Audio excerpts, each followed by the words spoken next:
jáde poison jáde of generation, come out. jáde jáde Come out. gbogbo oró ègún ìdílé ó yá jáde Come out. jáde jáde jáde Come out. jáde jáde Come out. lórúkọ Jésù In the name of jáde Jesus. Come out. gbogbo oró ègún ìdílé Come out. ó yá jáde Come out. ẹ máa wí bẹ́ẹ̀ Say it. máa wí bẹ́ẹ̀ Say it. máa sọ bẹ́ẹ̀ Say it. gbogbo oró èpè ìdílé jáde nínú ayé Come out. jáde gbogbo oró àwọn àjẹ́ ìdílé bàbá jáde jáde Come out. jáde Jáde. jáde Jáde. ó yá máa jáde Jáde. Jáde. Aha. Jáde. jáde o Jáde. jáde Jáde. jáde Jáde. jáde Jáde. jáde Jáde. jáde ó yá máa wí bẹ́ẹ̀ máa sọ bẹ́ẹ̀ gbogbo oró àwọn àjẹ́ ìdílé Oró àwọn àjẹ́ ìdílé. oró ègún àwọn àjẹ́ ìdílé Oró àwọn àjẹ́ ìdílé. oró ègún àwọn àjẹ́ ìdílé Oró àwọn àjẹ́ ìdílé. oró ègún wọn Oró ègún wọn. jáde lára mi Jáde lára mi. jáde inú ayé mi Jáde lára mi. jáde inú ayé mi Jáde inú ayé mi. jáde inú ayé mi Jáde. jáde inú ayé mi jáde inú ayé mi ó yá máa wí bẹ́ẹ̀ ó jáde lọ bẹ́ẹ̀ ó jáde lọ ó jáde lọ gbogbo oró burúkú yẹn ó jáde lọ aha aha aha aha ó gbọ́dọ̀ jáde ó gbọ́dọ̀ jáde ó yá sọ fọ́lọ́run ó gbọ́dọ̀ jáde oró burúkú yẹn gbọ́dọ̀ jáde wákàtí àdúrà láwà yìí ó yá máa sọ fọ́lọ́run wákàtí àdúrà láwà yìí ó yá máa pe Ọlọ́run máa pe ọ̀run máa pe ọ̀run máa pe ọ̀run máa pe ọ̀run ó gbọ́dọ̀ jáde aha yes gbogbo ẹ̀yin oró ẹ jáde every evil poison jáde jáde come out come out by fire by fire by fire come out by fire come out by fire come out by fire come out by fire come out by fire come out by fire every evil yes ó yá máa wí bẹ́ẹ̀ gbogbo oró ègún ìdílé ó yá jáde ó yá jáde nínú ayé mi jáde nínú ayé mi jáde nínú ilé mi jáde nínú ayé àwọn ọmọ jáde nínú ayé aya mi gbogbo oró ègún ìdílé gbogbo oró ègún ìran ẹ jáde nínú ayé mi ẹ máa jáde nínú ayé mi gbogbo oró ègún ìran ẹ jáde nínú ayé ẹ jáde ẹ jáde gbogbo ẹ̀yin oró ègún ìran ó yẹ máa jáde máa gbàdúrà bẹ́ẹ̀ máa gbàdúrà bẹ́ẹ̀ máa gbàdúrà bẹ́ẹ̀ máa gbàdúrà bẹ́ẹ̀ ó gbọ́dọ̀ jáde ó gbọ́dọ̀ jáde oró ègún àìsàn ó yá jáde oró ègún àìsàn ó yá jáde jáde jáde jáde jáde jáde lórúkọ Jésù ó yá jáde lórúkọ Jésù ó yá jáde nínú ayé mi nínú orí ara mi nínú ẹ̀jẹ̀ mi nínú iṣan mi jáde jáde jáde jáde jáde jáde jáde jáde aha.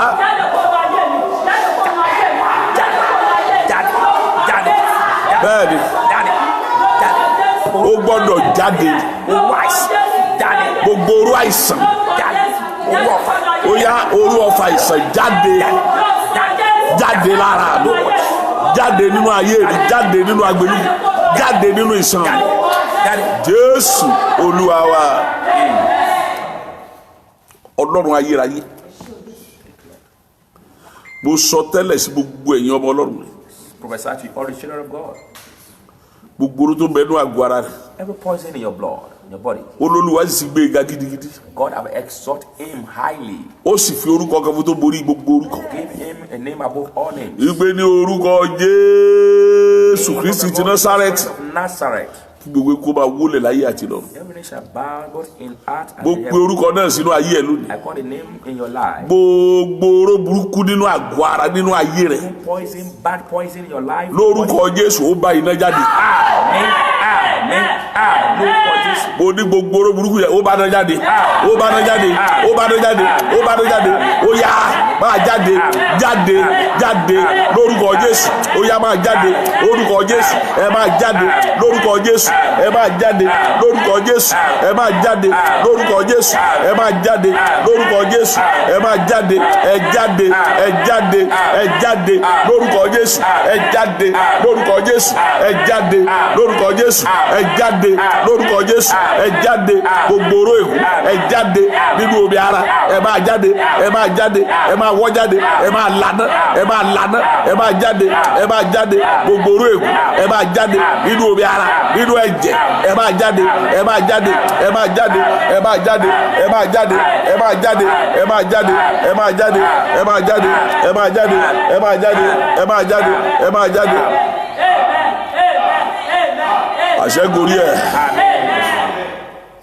àṣẹ gorí ẹ̀, àṣẹ gorí ẹ̀, àṣẹ gorí ẹ̀, àṣẹ gorí ẹ̀, àṣẹ gorí ẹ̀, àṣẹ gorí ẹ̀, àṣẹ gorí ẹ̀, àṣẹ gorí ẹ̀.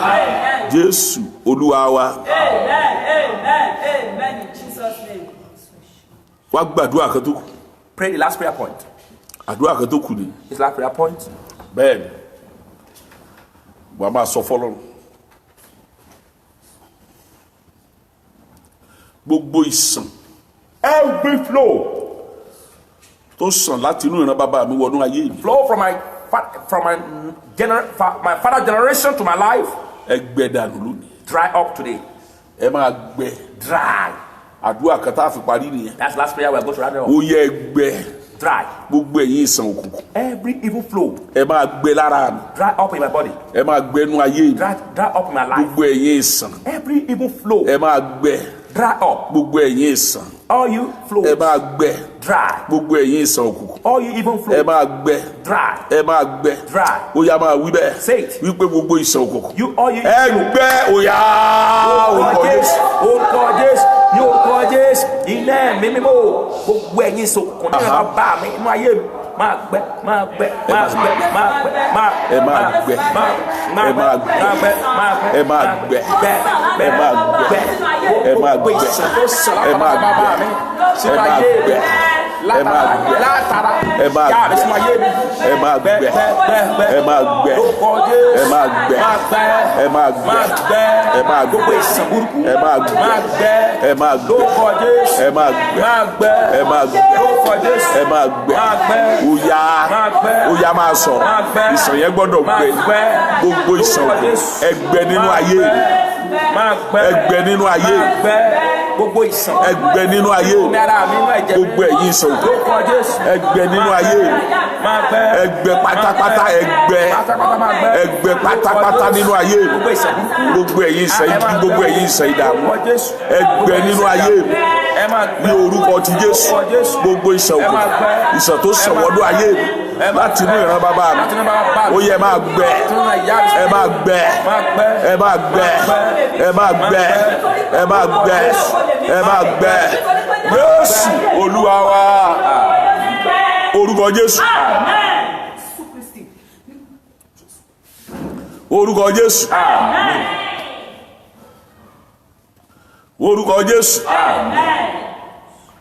Ta ló lágbára?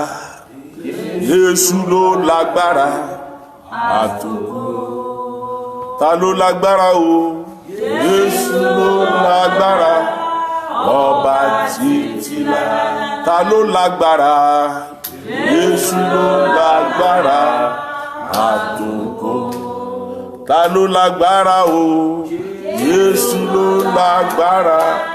Ọba títí láé. Ta ló dàbí rẹ? Jésù. Ta ló dàbí rẹ o? Alágbára. Ta ló dàbí rẹ? Jésù. Ta ló dàbí rẹ o? Alágbára. Ọba tó gbé ògo kárí ògo, látinú ògo lọ sínú ògo. Ọba tí kìí sùn, ọba tí kìí rẹ̀. Ta ló dàbí rẹ o? Ta ló dàbí rẹ? Jésù.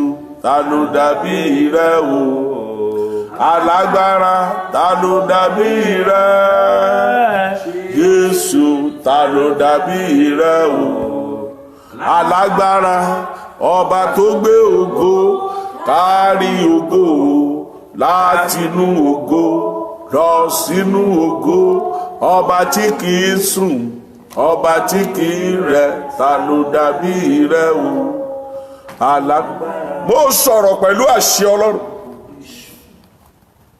Gbogbo ẹ̀yin ènìyàn tẹ́ ń gbọ́ mi, tẹ́ ń wò mí, ọwọ́ ńlá Ọlọ́run kó wọnú ayé yìí. Ọwọ́ ńlá Ọlọ́run kó wọnú ayé yìí. Jésù fúnra rẹ̀ kó wọnú ayé yìí lọ. Gbogbo ìsàn ayé, gbogbo omi ègún